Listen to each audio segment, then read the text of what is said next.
J'ai une maman qui ne savait pas trop être maman, donc qui a estimé à un moment donné qu'il fallait couper court à tout ça, puis arrêter peut-être le massacre. Donc elle nous a demandé, à mon frère et à moi,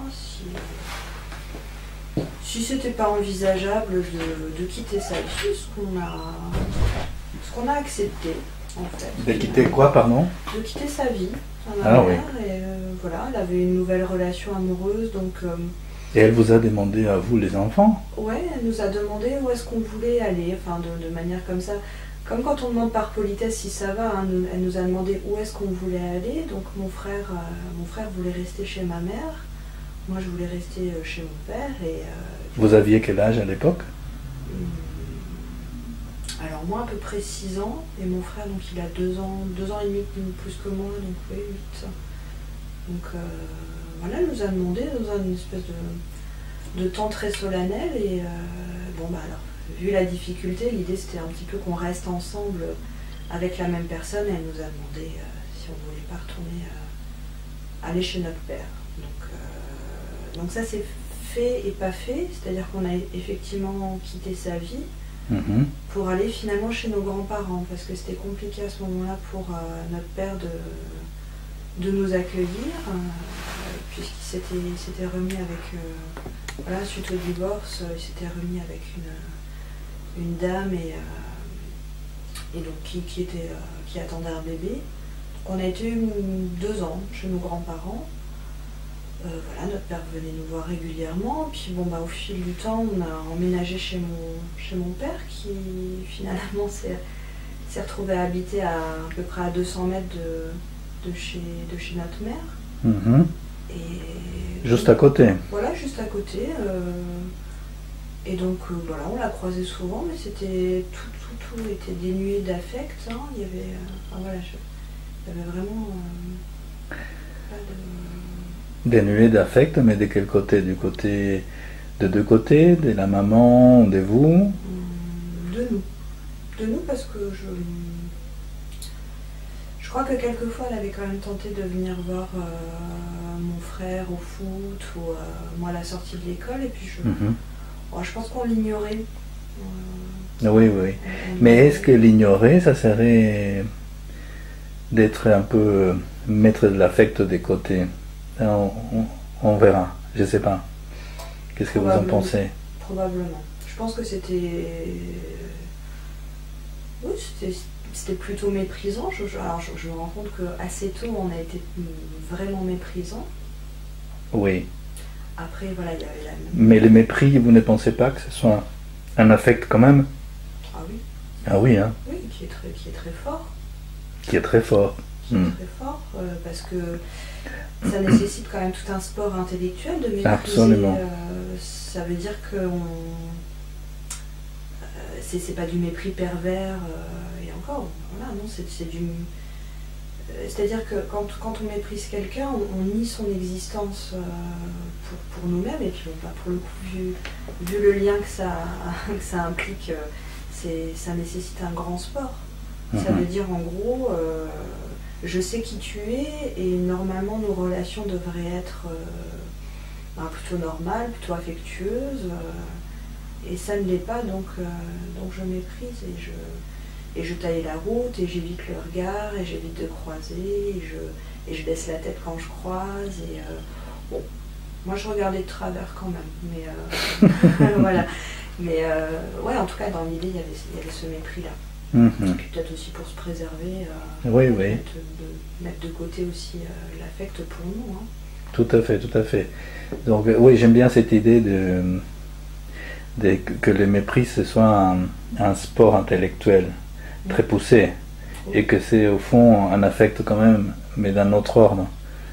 Et on en parlera tout à l'heure. Ça, on le garde, on met de côté, et on le reprendra, parce que oui, ça c'est un point très important à mon avis. Ça fait partie après de la relation. Bon, oui. Ok. Et puis? Et puis ensuite, les relations se sont passées, c'est-à-dire qu'on avait là justement, on parle de sport intellectuel. On avait créé toute une tactique avec mon frère pour un peu fuir la situation familiale dans le sens où mon père étant, je ne l'ai peut-être pas précisé, mais mon père est toujours d'ailleurs concierge de cimetière, donc du coup... Ah oui, d'accord, c'est pour ça que vous aviez écrit ça, oui, d'accord. Voilà. Du coup, on avait, lui a eu l'occasion d'avoir une maison de fonction, donc dans un cimetière. Donc, alors c'est incroyable, c'est un terrain de jeu incroyable pour des enfants, et alors, oui.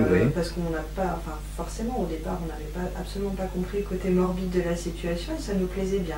Ben oui, parce que c'est un grand espace et vous pouviez jouer, j'imagine. Oui. Ah oui, c'était, voilà, non, c'était génial. C'est des souvenirs d'enfance géniaux, et donc du coup la maison était faite de telle sorte qu'il y avait une partie maison à vivre et une partie bureau, où en fait il y avait une ancienne morgue, une ancienne morgue où mon père avait son, toujours d'ailleurs, son bureau, et une espèce de petite pièce à côté qu'on appelait la salle de jeu. Et donc mon frère et moi étions toujours fourrés là-dedans, ce qui fait qu'en fait on croisait mon père et ma belle-mère, qui est devenue par la suite notre mère adoptive. On les croisait quasiment qu'aux heures de repas, et puis un petit peu avant le coucher. On partageait même pas trop de moments télé, ni de moments familiaux, ni de grands repas, quoi. C'était des petits repas dans la cuisine, et puis après, soit on repartait dans notre salle de jeu, soit on allait se coucher, en fait, tout simplement. Donc du coup, on a vécu comme ça jusqu'à ce qu'on parte de la maison. Oui. Faire un petit peu nos études, et puis notre vie.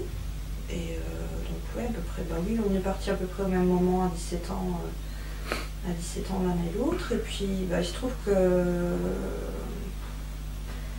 mon père et ma belle-mère ont une relation déjà entre eux très particulière, et puis une relation avec nous aussi très particulière, et qui a mené dans les deux cas à un abandon, mais pour le coup C'est-à-dire qu'à l'abandon premier de votre maman, il s'est superposé, il s'est ajouté un deuxième problème, un deuxième abandon presque.